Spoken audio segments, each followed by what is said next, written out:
அஷ்டமந்து ஜிகாம் சந்தியாம் சுக்ஷுபே சந்தனோர்த்ருதி ஜாதஞ்ச சா புத்திரம் க்ஷிபத்யம்பசி பாரதா. இவ என்ன ரொம்ப பிரியமா இருப்பா, ரொம்ப அந்யோன்யமா இருப்பா. முதல்ல ஒரு குழந்தை பிறந்தது. குழந்தை பிறந்தா பொதுவா வம்ச விருத்திங்கிறதே பெரிய மகோத்சவம். சாஸ்திர ரீதியா குழந்தை பிறந்த காலம் இருக்கு பாருங்க, இந்த வம்சம் விருத்தியா இருக்கு பாருங்க, ரொம்ப உயர்வது. தர்மமான பரம்பரையில அதுவும் சந்ததிகள் ஏற்பட்டதுன்னா தேசத்துக்கே க்ஷேமம். அது சாஸ்திரமே சொல்றது, நாம பண்ணக்கூடிய தானங்களுக்கு 2 காலம் சொல்றது, ரொம்ப உயர்ந்த காலம் அப்படின்னு. புத்திரேஜாதே வ்யதீபாதே தத்தஞ்ச அக்ஷயம் பவேத். நம்ம வம்ச விருத்தி ஏற்பட்ட காலத்திலையும் இந்த 12 நாள்ல பஞ்சாங்கத்துல வியதீபாதம்னு போட்டிருப்பா. அந்த காலத்திலையும் நாம என்ன தானம் பண்றோமோ தத்தஞ்ச அக்ஷயம் பவேத், அபரிமிதமான பலன் அதுக்கு அப்படிங்கிற. குழந்தை பிறந்த உடனே தானம் பண்ணணும். நம்ம சாஸ்திரங்கள்ல பல தானம் பண்ணுவா. ஒண்ணுமே இல்லைனாலும் பீஜ தானம் பண்ணணும், வேற தானம் பண்ணணும். அது தீட்டு கடைபிடிக்கும் போது 10 கடந்து 11வது நாள் தீட்டு போகும் பிராமணர்கள். 11 முடிஞ்சு 12வது நாள் தான், 12 முடிஞ்சு 13வது நாள் தான் தீட்டு போகும் சத்திரியர்களுக்கு. 15 முடிஞ்சு 16வது நாள் தான் தீட்டு போகும் மற்றவர்களுக்கு. இன்னைக்கும் இதெல்லாம் நான் ஒரு ரெக்கார்டு பண்ணி வச்சுட்டு போறேன். இன்னைக்கும் பிராச்சீனமா கிராமங்கள் எல்லாம் 16வது நாள் தான் அந்த தீட்டு போற நாளா வச்சுப்பாவா. பிராமணர்களை பொறுத்த பிறந்த 10 முடிஞ்சு 11வது நாள் புண்ணியாக வாச்சனம்ங்கிற. சத்திரியரா இருக்கிறதுனால 12 முடிஞ்சு 13வது நாள். அதுக்குள்ள என்ன ஆயிடுத்து, இவ 4-5 நாள் கூட ஆயிருக்காது. இவன் பெருசா அதை விழாவா கொண்டாடணும்னு ஏற்பாடெல்லாம் பண்ணிட்டு இருக்கான். 5வது நாளோ 7வது நாளோ இவ ராத்திரி ஒரு 9 மணிக்கு பிரசவிச்ச அறையிலேருந்து பிரசவிச்ச குழந்தைய கையில் எடுத்துட்டு நேர குதிரை தேர்லாம் இருக்கிற இடத்துக்கு வந்து குதிரைய பூட்டி தேர்ல இவளே குழந்தைய வச்சுன்னு தேரை ஓட்டி போறா. செய்யறது பட்டத்து ராணி. அதனால ஏன்னு யாரும் கேட்க முடியாது. மெசேஜ மட்டும் ராஜாட்ட சொன்னான். சந்தனு என்ன பண்றான்னு உடனே ஒரு குதிரையில இவ பின்னாடி போறான். இவ என்ன பண்றா அப்படின்னு பாக்குறது. எந்த கங்கை கரையில இவளை பார்த்தானோ அந்த கங்கை கரையில போய் நின்னுண்டா. ஜலம் பிரவாகமா போறது. இந்த குழந்தைய அப்படி கையில வச்சுட்டு இருக்கா. இவ என்ன ரிலாக்சேஷனுக்காக இங்க வந்திருக்காளா? ஏன்னா எதுவுமே கேட்க கூடாது. அவ போட்டிருக்கிற கண்டிஷனே அதானே. இவ என்ன பண்ண போறா அப்படின்னு இவன் பார்த்துட்டே இருக்கிறதேவே இந்த குழந்தைய அப்படி தூக்கி போட்டான். எங்க அப்படின்னா ராஜா இவனையே பார்க்காம தேர்ல ஏறி வீட்டுக்கு வந்துட்டான். ராஜா தவிச்சு பட்டு அவனால அதை ஜீர்ணிக்கவே முடியல. ஒரு பெத்த தாய் இப்படி பண்ணுவாளா? பெத்த தாய் இப்படி பண்ணுவாளா? இருந்தாலும் நான் நேற்றைய தினமே சொன்னேன், நாம் நினைச்சபடி வாழ்க்கை அமையலைன்னா வாழ்க்கை எப்படி அமையறதோ அதை அக்செப்ட் பண்ணிக்கணும். அப்பதான் மனசு சிரமம் இல்லாம இருக்கு. நம்மளை நாமே சிரமப்படுத்திக்க கூடாது. எல்லாத்தையும் வாழ்க்கையில மாற்றிட முடியாது, எல்லாரையும் மாற்றிட முடியாது.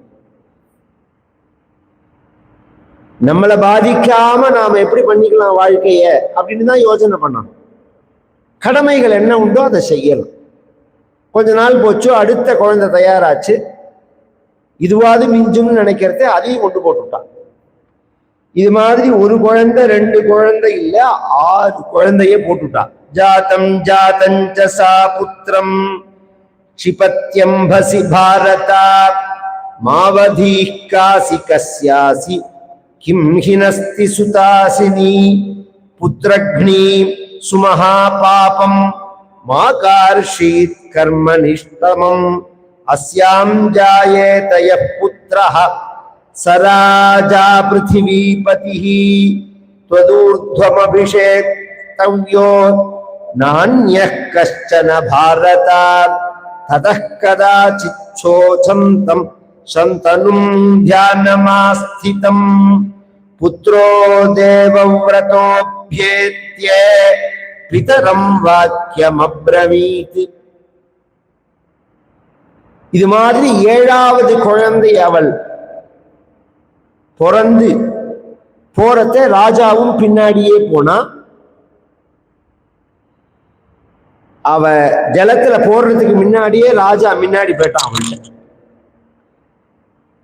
இந்த குழந்தைய கொல்லாத, மாவதிகி காசிகா கன்யா, நீ பேசக்கூடாதுங்கிறதுனால நான் பேசல, இதுக்கு மேல என்னால பேசாம இருக்க முடியாது. நீ ஒரு மாதாவா, நீ ஒரு ஸ்திரீயா, யாராவது பெத்த குழந்தைய கொல்லுவாளா? குழந்தைய கொல்லுவாளா? அதுவும் தான் பெத்த குழந்தைய யாராவது கொல்லுவாளா? புத்திரக்னீஸ் மகாபாபா, குழந்தைகளை கொண்ட பாப்பி இல்லையா நீ? ஏன் இப்படி ஒரு காரியத்தை செய்யற அப்படின்னு உடனே சிரிச்சுட்டே இவனை பார்த்தா. பார்த்துட்டு, இந்த குழந்தைய நான் கொல்ல மாட்டேன், இந்த குழந்தைய உனக்கு தான், ஆனா இன்னியோட உன்னோட வாழறது எனக்கு முடிஞ்சு போயிடுது. நீ எப்ப என் செய்யல கேள்வி கேட்டையோ தடுத்தையோ நம்ம ஒப்பந்தப்படி அதோட முடிஞ்சு போயிடும். இந்த குழந்தைய இப்பையும் உன்கிட்ட கொடுக்க மாட்டேன், கொஞ்ச காலம் கழிச்சுதான் உன்கிட்ட கொடுப்பேன் அப்படின்னு சொல்லிட்டு அவள் அந்தர்தானம் ஆயிட்டா. அவ பின்னாடி சொல்ல போற கதையை இப்ப நான் முன்னாடி சொல்லி போறேன். இது என்னதை காமிக்கிறதுன்னா, அஷ்டவசுக்கள் அப்படின்னு 8 பேர். இவ 8 பேரும் பத்னிகளோட ஒரு சமயம் ஹிமாச்சல பிரதேசத்துக்கு வந்தா. மலை பிரதேசத்துல காஷ்மீர் மாதிரி சஞ்சாரம் பண்ணும் போது அதுல வசிஷ்டரோட பசுமாடான நந்தினிய பார்த்தா. 8வது வசுவோட பத்னி அவ சொன்னா, இந்த மாடு ரொம்ப அழகா இருக்கு, இத நம்ம லோகத்துக்கு எடுத்துன்னு போயிடலாமா, வசு லோகத்துக்கு எடுத்துன்னு போயிடலாமான்னா. அதுக்கு இன்னொருத்தர் அங்க உள்ளவா சொன்னா, மற்ற வசுக்கள், இது வசிஷ்ட ஆசிரமம், வசிஷ்டரோட மாடு, இத பொதுவா மகரிஷிகளுக்கு பிராமணாளுக்கு நாம் தானம் பண்ணணுமே தவிர அவா சொத்தை நாம அபகரிக்க கூடாது. தேவதா சொத்து, பிராமண சொத்து, தானம் பண்ண சொத்தை அபகரிச்சா மகாபாப். அவ கேட்கல, புடிவாதமா இருந்தா. என்ன சொன்னாவ, எல்லாமே இன்னைக்கு பாக்குறதெல்லாம் அப்படியே புராணத்துல இருக்கிறதுனால, நீ இந்த மாட்டை நீ எனக்கு எடுத்துன்னு வர ஐஷன் போலாம்னு சொன்னாதான் இங்கேருந்தே நான் வருவேன் உன்னோடன்ட்டாவ. சிலதெல்லாம் கடத்துற வழியே உட்காந்துருது பாருங்க, வாங்கி கொடுத்தாதான் மேல வருவேன் அப்படிங்கிற மாதிரி அவ அங்கேயே உட்கார்ந்துட்டா. குழந்தைகள் மாதிரி, இதை நீ கொடுத்தாதான் நான் வருவேன், இல்லைன்னா நான் வரமாட்டேன் உன்னோட அப்படின்னா. அவன் பாவம் வேற வழி கிடையாம அந்த மாட்டை தூக்கினான். இதுக்கு மற்ற வசுக்களும் உடந்தையா இருந்தா. திருடச் சொன்னது அவள், திருடினவன் இவன், குற்றவாளி இவன் தான். எப்படி வால்மீகி சரித்திரத்துல ஒரு வேடனா இருந்தவர் நாரதர் வழிபோக்கரா வரத்தே அவர் கழுத்துல போட்டிருந்த நவரத்ன மாலைய, நாகரத்ன மாலைய புடுங்க போறதே அவர் சொன்னார், இது பாபம் இல்லையான்னு கேட்டார்.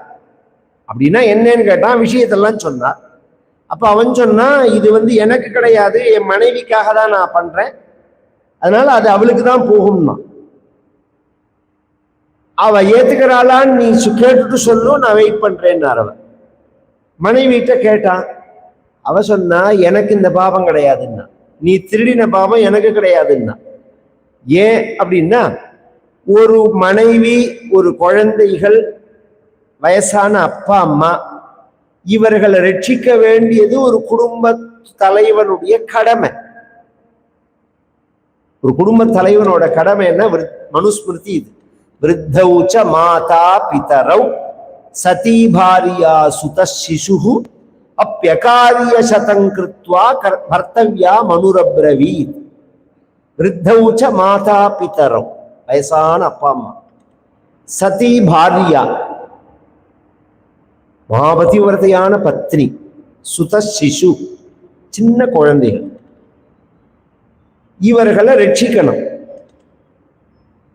நியாயமான முறையில நமக்கு சம்பாத்தியம் வரல என்ன எப்படின்னா, உதாரணம் வைதிக விருத்தின்னு சொன்னேன், உங்களுக்கு எல்லாம் புரியறதுக்காக சொல்றேன்.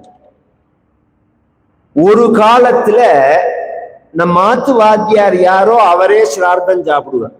உங்களுக்கு எல்லாம் ஞாபகம் இருக்கா தெரியுமா? வயசானவளுக்கு நம்ம மாத்து சிரார்த்தம்னா நம்ம மாத்து வாத்தியார் தான் சாப்பிடுவார். அவ்வளோ அனுஷ்டானத்தமா இருப்பார், அவ்வளோ வேதாத்தியனம் பண்ணிருப்பார், அவ்வளோ ஆச்சாரமா இருப்பார். சிரார்த்தம் சாப்பிட்டா 3 நாள் சுத்தி குறைச்சல், 3 நாள் சஹஸ்ராவர்த்தி பண்ணணும். அப்பதான் எனக்கு சுத்தியே வரும். நான் சிரார்த்தம் சாப்பிட்டேன்னா எனக்கு சுத்தி வராது, ஒரு தீட்டு மாதிரி அது. இந்த மாதிரி ஆராதனைகள்லாம் சாப்பிட்டா 12 நாள் தீட்டு, சுத்தி கிடையாது எனக்கு. அடுத்த வைதீகத்துக்கு சொல்ல மாட்டாவர். இத்தனையும் தெரிஞ்சு வாத்தியார் சாப்பிடுவார். ஏன்னா குடும்பம் அது மாதிரி. அதுக்கு மேல ஒரு விஷயம் சொல்றேன். எங்க தாத்தா அனந்தராம தீட்சிதர், நாராயண தீட்சிதர்னு சொல்றோமோ, நாராயண தீட்சிதருங்கிறவர் தான் என்னோட நேர் தாத்தா. அவர் 1935, 40 எல்லாம் எங்களுக்கு வடகுடி கம்மங்குடின்னு 2 கிராமம் உபாத்தியாயம். அந்த கம்மங்குடியில போய் இவர் சிரார்த்தம் சாப்பிடுவார். 4 அணாவுக்கு 4 அணா தட்சிணை, வெறும் 1/4 ரூபாய் சிரார்த்தம் சாப்பிடுவார். எங்க பாட்டி கத்துவா, யாராவது 4 அணாக்காக சிரார்த்தம் சாப்பிட போவாளா இல்ல சிரார்த்தம் சாப்பிடுவாளா? அப்படி சொல்ல முடியுமாமா? 4 அணாக்கு உப்பு வாங்கி போட்டா 1 மாசம் வருமே குடும்பத்துக்கு. 4 அணாக்கு உப்பு வாங்கினா 1 மாசம் வருது அப்படிம்ப. 4 அணாக்கு 10 படி 1 ரூபாய் இப்படிலாம் வாசல்ல வண்டி, உப்பு வண்டின்னு வரும் அந்த காலத்துல.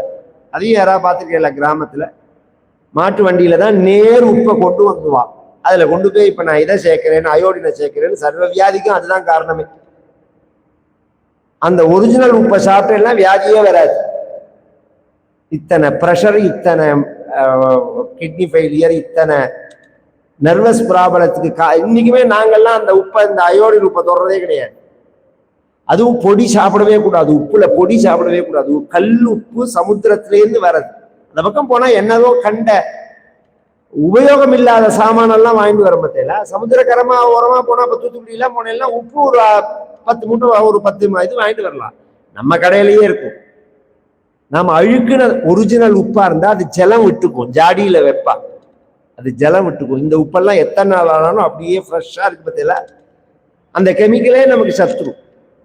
அதை விட்டுருவோம். இந்த உப்பு வரும் அப்படிங்கிறவர் அன்னைக்கு சிரார்த்தம் சாப்பிட்டா வாத்தியார்கள்லான்னு சொன்னேன். இன்னைக்கு வாத்தியார சிரார்த்தம் சாப்பிட சொல்லுங்க. இங்க தலகையும் நான் சாப்பிட மாட்டாரு. ஏன்னா அன்னைக்கு தேவை இருந்தது, குடும்ப ரட்சணம்ங்கிறது ஒண்ணு இருந்தது, வருமானம்ங்கிறது ரொம்ப சொல்பம், நடுப்புல கொஞ்ச நாளைக்கு சொல்லும். அப்ப தானங்கள், பூஷணிக்காய் தானம் வாங்குவா, இரும்பு தானம் வாங்குவா, தெரியும் இதெல்லாம் சரியா வராதுன்னு தெரிஞ்சு வாங்குவா. ஏன்னா இப்ப அதுக்கெல்லாம் அப்படி கிடையாது, அதுக்குன்னே தனியா அவன்கிட்ட கொடுத்தா பலன் உண்டா கிடையாதாங்கிறதெல்லாம் அடுத்த வேற விஷயம். ஒருவேளை சந்தியானமாக பண்ணிருக்கணுமே நம்ம தானம் பண்றவனா இருக்கிறது, அது வேற விஷயம். ஆனா இன்னைக்கு அப்படி ஆயிடுச்சு. அப்பியகாரிய சதங்கிருத்வா பர்த்தவ்யா மனுரப்ரவி. இந்த குடும்பத்தை ரட்சிக்கிறதுக்கு செய்யக்கூடாத காரியமா இருந்தாலும் செய்யலாம், குடும்ப ரட்சணத்துக்காக அப்படின்னு சாஸ்திரம். அது குடும்ப தலைவனோட டியூட்டி. என்ன பசி, நான் கேட்கறத நீ வாங்கி கொடுக்கணும். என்னோட விருப்பத்தை இந்த வேடனோட வால்மீகியோட பத்னி சொல்றா. இப்ப எனக்கு ஒண்ணு வேணும்னு நான் என்ன பக்கத்தாத்து மாமாட்ட போய் கேட்க முடியும்? உங்கள்கிட்ட தான் கேட்க முடியும். அதை வாங்கி கொடுக்க வேண்டியது உன் பொறுப்பு. நீ எப்படி வாங்கி கொடுக்குறியா திருடி கொடுக்குறியாங்கிறது எனக்கு விஷயம் கிடையாது. அந்த பாபம் எனக்கு வராதுன்னா அப்பதான் அந்த வேடனுக்கு கண்ணு திறக்கிறது. கண்ணுக்கு தெரிஞ்ச நாகரத்ன நெக்லஸ பங்கு போட்டுக்கிறதுக்கு தயாரா இருக்கா. கண்ணுக்கு தெரியாத பாபத்தை எனக்கு சம்பந்தம் இல்லைங்கிறா. இது மாதிரி தானே ஒவ்வொரு குடும்ப தலைவனும் இந்த குடும்பத்துக்காக பாபத்தை சம்பாதிச்சுக்கிறோம். அப்ப ஜாக்கிரதையா இருக்கணும். அதுக்கு எந்த லிமிட்டோ அந்த லிமிட்டை தாண்டி போகக்கூடாது. ஏன்னா நாம தான் பதில் சொல்லணும். அதுக்கு நாம தான் பதில் சொல்லணும். இத்தனையும் எதுக்கு சொல்றேன்னா, இந்த மாட்டை திருடின பாபம் 8வது வசுவுக்கு வந்தது. வசிஷ்டர் சபிச்சார். ஒரு மனிதன் மாதிரி இந்த திருட்டுத்தனம் பண்ணினதுனால நீங்க 8 பேருமே மனிதர்களாக பிறக்க கடவுதுன்னு. அப்ப மற்ற 7 பேர் சொன்னா, நாங்க சாட்சியா தானே இருந்தோம், இவன் தான் நேரடியா திருடினது, நாங்க திருடுன்னு சொல்லல, திருடாதே அப்படின்னு கூட முதல்ல சொன்னோம். அப்படின்னு உடனே அவர் சொன்னார், அதனால ஒரு எக்ஸெப்ஷன் சொல்றேன், நீங்க மற்ற 7 பேர் மனிதர்களாக பிறந்த உடனேவே அந்த சாப நிவர்த்தி ஆகி நீங்க மேல வந்துள்ளோம். இந்த 8வது வசு இருக்கான் பாருங்க, அவன் மனிதனாவே வாழ்ந்துட்டும் வாழ்க்கையை முடிச்சுட்டு தான் மேல வரணும் அப்படின்னுட்டான். பிறந்த உடனேவே சாப நிவர்த்தி ஆகணும்னா பிறந்த உடனே குழந்தை போகணும். குழந்தை போனாதான் சாப நிவர்த்தி ஆகும். இது யார் போவான்னு இந்த சண்டை வரத்தே இந்த கங்கை இந்த மீட்டிங்ல இவாள் இருந்தாலா, பிரம்மா சபிக்கும் போது மனுஷனா போறேங்கிறத. அப்ப கங்கைட்ட போனா, எனக்கு நீ ஹெல்ப் பண்றியா, நீ மனித ஸ்திரீயா பிறக்கும் போது உனக்கு குழந்தைகளா நாங்க பிறக்கிறோம், பிறந்த உடனே எங்களை நீ கொன்னுட்டேன்னா நாங்க சாப நிவர்த்தி ஆகி வந்துருவோம்னு சொல்ல, அதனால 7 குழந்தைகள், தவறுதலா 6ன்னு சொல்லிட்டேன், 7 குழந்தைகளை அவள் கொன்னுட்டா. 8வதா உள்ள குழந்தை தான் இப்ப கையில இருந்தது. இவர் தடுத்த உடனே அத எடுத்துன்னு மறைஞ்சுட்டா. ஒரு 12 வருஷம் அவ கண்ணிலேயே படல. நவாஸ்வேன விநிரியாசி விவர்ணா ஹரிண கிருஷம் வியாதிமிச்சா மதே ஞாத்தும் பிரதீகுல்யாஹி தத்வவை. ஒரு வாழ்க்கையே அவருக்கு ஒரு சூன்யமா போயிடுது. ஏன் அப்படின்னு சொன்னா, நார்மலாவே மனுஷிய ஸ்திரீயோட, அதுவும் உத்தமமான பத்னியோட அந்யோன்யமா வாழ்ந்த மனுஷன் இருக்கான் பாருங்க, பத்னிக்கு அப்புறம் அவனுக்கு வாழ்க்கை பிடிக்காது. தமிழ்ல ஒரு வச்சனம் உண்டு, சம்சாரம் போனா சகலமும் போச்சுன்னு. அந்த வாழ்க்கையே போயிடும். எத்தனை பேர் நல்லவாளை சொல்றேன் நான், குழந்தை இருந்தாலும் கல்யாணம் பண்ணிக்க மாட்டான். குழந்தைய பொறுப்படுத்தி வளர்த்துப்பா. எத்தனையோ பேர் பந்துக்கள்லாம் சொல்லுவா, குழந்தைகள்லாம் இருக்கேடா கல்யாணம் பண்ணி கூடா, என்னால இன்னூத்திய நினைச்சு கூட பார்க்க முடியாது அப்படின்னு சொன்னவாள்லாம் உண்டு. என்னால இன்னூத்திய நினைச்சு கூட பார்க்க முடியாது. கிராமத்துல ஜோடி மாடுன்னு சொல்லுவோம். இந்த மாட்டு வண்டியிலேயே 2 மாடு வச்சு வண்டி உண்டோணும். மெட்ராஸ்ல எல்லாம் ஒத்த மாடு தான். கிராமத்து பக்கம்லாம் 2 மாடு. அந்த 2 மாடை எப்படி தெரியுமோனா ட்ரைனிங் எப்ப தெரியுமோனா தயார் பண்ணுவா, குட்டியா இருக்கிறதவே தயார் பண்ணிடுவா. 2 குட்டியை ஒண்ணு சேர்த்து ஜோடியா வளர்ப்பா. அப்படி ஜோடியா வளர்த்தா ஒரு 15 வருஷம் 2 வாழுமா. அதுல ஒரு மாடு முன்னாடி செத்து போயிடுச்சுன்னா இன்னொரு மாடு 10 நாளைக்குள்ள செத்து போயிடும். அதோ 2 ஆண் மாடு. இத்தனைக்கும் ஒரு மாட்டுக்கு கழுத்தை கொடுத்துட்டு இன்னொரு மாட்டுக்கு கழுத்தை கொடுப்பேனா, அது தங்காது. அந்த நான்லாம் பார்த்துருக்கேன். எங்க ஆத்துல ஒரு சேப்பு மாடு, அது கொம்பு இப்படி இருக்கும், கருப்பு மாடு இப்படி இருக்கும் கொம்பு. இது 2ஐயும் ஜோடி சேர்த்து வச்சிருந்தா ஒரு சமயம் எங்கேயோ ராத்திரியில வண்டி போறதே சேப்பு மாடுக்கு ஏதோ பாம்பு கும்பு கடிச்சு அது செத்து போயிடுது. இந்த கருப்பு மாடு 10 நாள் கூட இல்லை. அப்பதான் நினைச்சுங்க, நான் ஒரு மாட்டுக்குள்ள உணர்ச்சி கூட மனிதனுக்கு இல்லையே. ஒரு 25 வருஷம் 30 வருஷம் ஒத்தியோட வாழ்ந்துட்டு இன்னொரு பெண்ணோட எப்படி வாழ முடியும்? இதே இந்த ஸ்திரீக்கு அந்த மனோபாவம் இருக்கு. எத்தனையோ ஸ்திரீகள் இன்னைக்கு உத்தமிகள் இருக்கா, என்னால இன்னொருத்தர நினைச்சே பார்க்க முடியாது அப்படின்னு நினைக்கிறவாள். அந்த வாழற காலத்துல கணவனை இழந்தவாளை சொல்றேன் நான். இவ வாழ்ந்து முடிச்சதுக்கு அப்புறம்ங்கிறது விஷயம் வேற.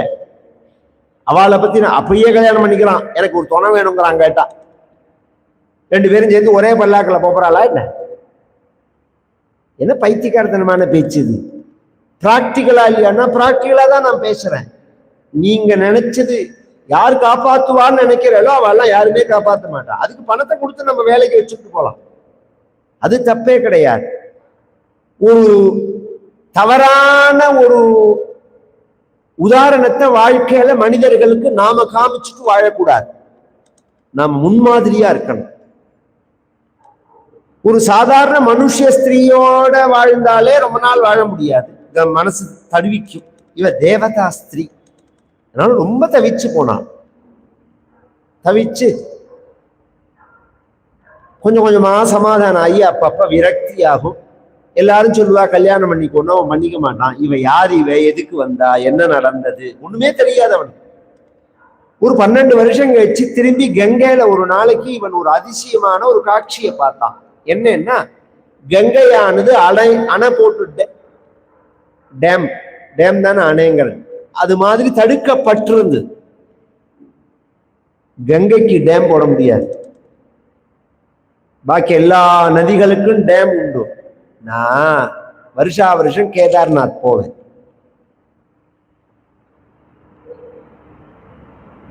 மேக்சிமம் போயிட்டு இருக்கேன். அதுல கௌரி குண்டு கேதார்நாத் போறது, அந்த இடத்துல ஒரு டேம் புதுசா கட்டியிருந்தா ஒரு 5-6 வருஷம் முன்னாடி நான் போறதே பார்த்தேன். இது ஒரு எலக்ட்ரோ ப்ராஜெக்ட் அப்படின்னாவா, எலக்ட்ரிசிட்டி ப்ராஜெக்ட்னா. ஐயோ, இந்த இடத்துல சாஸ்திரங்கள்லாம் சொல்றதை இவ கற்றாலே நினைச்சேன். 2 வருஷம் கழிச்சு அந்த இடம் கிடையாது. ஓம் முடிஞ்சு போச்சு. ஏன்னா கங்கையை பொறுத்த பர்யந்தம் நீங்க தடுக்க முடியாது. அதனாலதான் பழைய காலத்துல கங்கை மேல ஜூலாதான் பாலம், எல்லாமே நடுப்புல பில்லர் போட மாட்டார். இப்ப பில்லர் போட்டு கட்டிருக்கா, அதுவுமே இப்ப சமீபத்துல பீகார் எல்லாம் பார்த்தா எல்லாம் கீழே விழுந்துருச்சு. மேக்சிமம் பழைய கால பிரிட்டிஷ் கவர்மெண்ட் கால பிரிட்ஜை பார்த்தேன்னா அவ ஜூலா தான் போட்டிருப்பா. அதுவும் ரிஷிகேசத்துக்கு மேல நீங்க போயிட்டேன்னா எங்க பார்த்தாலும் ஜூலா தான் இருக்கும், பிரிட்ஜ் இருக்காது. ஏன்னா கங்கையோட பிரவாகம் அது மாதிரி. அப்படி உள்ள கங்கையை தடுத்து நிறுத்தி இருக்கு. இது யார் பண்ணி? ஏன்னா கங்கை ஜலமே வரல. இது எங்க தடுத்திருக்குன்னு அந்த கரை ஓரமாவே போறான். இவன் ஒரு 12 வயசு பையன் கையில வில்லையும் அன்பையும் வச்சிருந்து பானத்தினால டேம் கட்டியிருக்கான். பிரமிச்சு போயிட்டான். ஏன்னா அந்தந்த வித்தை தெரிஞ்சவாளுக்கு தான் அதோட வேல்யூ தெரியும், முட்டாளுக்கு புரியாது. நம்ம தேசம் நாசமா போனதுக்கு அதுவும் ஒரு காரணம். இந்த வித்தைகளோட மதிப்பு தெரிஞ்ச எஜுகேஷனா இருந்ததுனால மெக்காலே வரத்துக்கு முன்னாடி அத்தனை பேரும் இந்த படிச்சவாளை கௌரவமா நடத்தினான். இன்னைக்கு இந்த வித்தையினுடைய மதிமை தெரியாததுனால இவன் மட்டப்படுத்துறான். ஏன்னா இந்த படிப்பு அவனுக்கு கிடையாது. எந்த முட்டாளையோ தலையில் தூக்கி வச்சுன்னு கொண்டாடுறான். இத்தனைக்கும் உண்டான ஸ்தானம் இந்த தேசம்தான். இத்தனையும் உலகத்துக்கு சொல்லி கொடுத்தது இந்த தேசம்தான். அஸ்மின் தேசே பிரசூதஸ்ய சகாசாத்து அக்ரஜன்மனஹா அப்படிங்கிறது மனுஸ்மிருதி. இந்த தேசம் உலகத்துக்கு வழிகாட்டிங்கிறார் மனு. இந்த பாரத தேசத்தை, இந்த வார்த்தைய 2014ல ஜெயிச்ச உடனே பிஎம் ஆறதுக்கு முன்னாடி பாராளுமன்றத்துல போய் காலை வச்ச உடனே பிஎம் சொன்ன வார்த்தை இந்த வார்த்தை தான். அஸ்மின் தேசே பிரசூதஸ்ய சகாசாத்து அக்ரஜன்மனஹா. இனி இந்தியா மற்ற நாட்டை ஃபாலோ பண்ற நாடா இருக்காது, இந்த நாட்டை தான் மற்ற நாடுகள்லாம் ஃபாலோ பண்ற மாதிரி பண்ணுவேன்னாரு. இந்த நாட்டை மற்ற நாடுகள் பின்பற்ற மாதிரி பண்ணணும் அப்படின்னா உண்மை. அந்த எண்ணம் எல்லாருக்குமே இருக்கணும். நம்மளை எல்லாரும் எல்லாத்துக்கும் நம்மளை பின்பற்ற மாதிரி டெக்னாலஜில இருந்து ஆரம்பிச்சு எல்லாத்துக்கும் வாழ்வியல் முறை கூட சொல்றேன். வாழ்வியல் முறை கூட இந்த ராயப்பேட்டையில டாக்டர் சின்னசுவாமின்னு இருந்தார். ரொம்ப வயசான ஆளுக்கு தெரிஞ்சிருக்கலாம். எங்க தாத்தாக்கு ரொம்ப வேண்டியவர். எங்க தாத்தா, நான் சொல்றது 75ல, இந்த பேப்பர் ராமசுவாமியர் இவாத்துக்கெல்லாம் வந்து தங்குவார். சின்னசுவாமியாத்துல தங்கிக்கும் போது ஒரு மாமி ஒரு பெண்ணை அழிச்சுன்னு வந்தா. அந்த பெண்ணு வந்து மூக்கு ஊத்திருந்தா. எங்க தாத்தாக்கு சந்தோஷமா இருந்தது. நீ வந்து 4 நாள் முன்னாடி உன்னை பார்த்தேன், அப்ப நீ மூக்கு குத்திக்கல, நீ இப்ப மூக்கு குத்தின்னு வந்திருக்கேன்னு உடனே நான் கூட சொல்லணும்னு நினைச்சேன், நீ எப்படி எடுத்துக்கியோன்னு தெரியாது, நீ மூக்கு குத்தின்னு வந்த உடனே சந்தோஷமா இருக்கு, க்ஷேமமா இருக்கணும்னா. அதோட அந்த பைத்தியம் பேசாம இருக்கக்கூடாதோ. நான் மூக்கு குத்தினதுக்கு காரணம் தெரியுமா மாமான்னு. என்ன காரணம்னா, நேற்றுக்கு மெரினா பீச் பேருந்தேன், அங்க ஒரு வெள்ளைக்காரசி மூக்கு குத்திருந்தா, அதை பார்த்த உடனே எனக்கும் குத்திக்கணும்னு தோணுது. இப்படியே சொன்னால இந்த தாத்தாக்கு சிரிக்கிறதா அழறதான்னு புரியல. இன்னொருத்தரை பார்த்து நாம் செய்யற காரியம் வாழற தேசமா? இன்னொருத்தரை பார்த்து உடையோ, இன்னொருத்தரை பார்த்து உணவோ, இன்னொருத்தரை பார்த்து வைத்தியமோ, இன்னொருத்தரை பார்த்து நாகரீகமோ, இன்னொருத்தரை பார்த்து தர்மங்களையோ செய்யற மாதிரி, பிச்சை எடுக்கிற மாதிரி நம் தேசத்தை நம் மகரிஷிகள் வைக்கவே இல்லை. எல்லாத்தையும் எழுதி வச்சுட்டு போயிருக்கான். நீ அதை படிக்கலைன்னா உனக்கு நஷ்டம். எத்தனை புஸ்தகம் இருக்கு, எடுத்து போட்டு இனி வர காலம் முழுக்க எல்லாத்தையும் படிக்க சொல்லணும். குழந்தைகளை படிக்கணும், நிறைய படிக்கணும். சும்மா நூத்தனுக்காக உழைச்சதெல்லாம் புரிஞ்சு போச்சு. மேல நாம படிச்சு நாம அறிவாளியா உள்ள விஷயத்துக்கெல்லாம் படிக்கணும். அவ்வளோ சாஸ்திரங்கள், அவ்வளோ விஷயங்கள், நுட்பமான விஷயங்கள். இவர் டேம் கட்டினதை பார்த்துட்டு இவர் போனார். அந்த பையனை, யாரா குழந்தை நீ அப்படின்னு சத்திரியனோன்னு அதனால ஆச்சரியப்பட்டார். நீ யாரா குழந்தைன்னு கேட்டார். அப்படி திரும்பி பார்த்தான் இந்த சந்தனுவை. பார்த்தா இவர் மாதிரியே இருக்கு. அங்காதங்காத் சம்பவசி ஹிருதயாததிஜாயசே ஆத்மாவை புத்திரநாமாசி. வேதம் சொல்றது ஜாதகர்மான்னு ஒரு காரியம். குழந்தை பிறந்த உடனே குளிப்பாட்டி அந்த குழந்தைய எடுத்துன்னு வந்து உச்சி முகரணும். அம்மாவும் அப்பாவும் ஃபஸ்ட்டு எங்க குழந்தைய கொஞ்சணும். குழந்தை பிறந்த உடனே குளிப்பாட்டி நம்ம கிட்ட கொண்டு தரா பத்தியில எப்படி கொஞ்சணும் குழந்தையன்னா, கன்னத்துல எல்லாம் இது பண்ணக்கூடாது, உச்சந்தலையில தான் அப்படின்னு இழுக்கணும். உச்சி தன்னை நுகர்ந்தால் கர்வம் ஓங்கி வளருதடி. இந்த ஜாத கர்மாவை தான் பாடுறார் பாரதியார்.